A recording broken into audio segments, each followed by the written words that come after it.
We here at Fact Quickie are firmly in the camp that language is constantly evolving and, putting aside the issue of unintentional mistakes, intentional use of atypical grammar isn't really something to get inherently upset or high and mighty about, and certainly those who claim some word like irregardless isn't actually a word are never correct. All words are words from the moment someone first coins them, at least according to pretty much every major dictionary editor out there. On a similar note, if many people want to treat UFO as an initialism instead of an acronym, and thus say UFO when they see that string of letters, in our opinion, one is on shaky ground if claiming that we've all been pronouncing it wrong.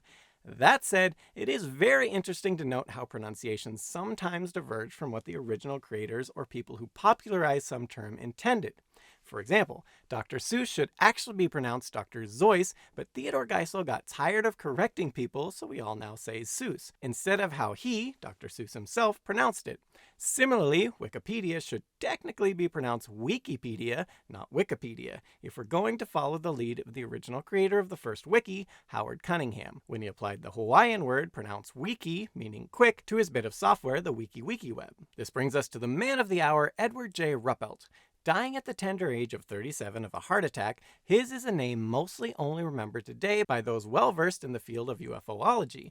As to why said individuals are familiar with this man, this is largely because of his genuinely fascinating book, The Report on Unidentified Flying Objects, which drew from his admirable work on Project Blue Book, a comprehensive set of investigations conducted by the U.S. Air Force into the phenomenon of flying saucers. While working on the project, Ruppelt famously suggested the phrase unidentified flying object to describe these sightings rather than flying saucer, as was previously popular among the general public. He then acronymized this to UFO and even instructed people on how this should be spoken.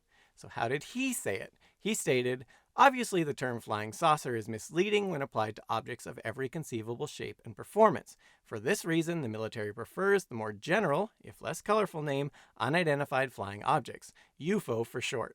While he may have popularized, and some claim coined, unidentified flying object and the acronym UFO via his various reports and other writings on the subject, his suggestion on how UFO should be spoken was apparently almost universally ignored by the general public, who instead decided to treat this three letters as an initialism when they caught whiff of the acronym in the 1950s.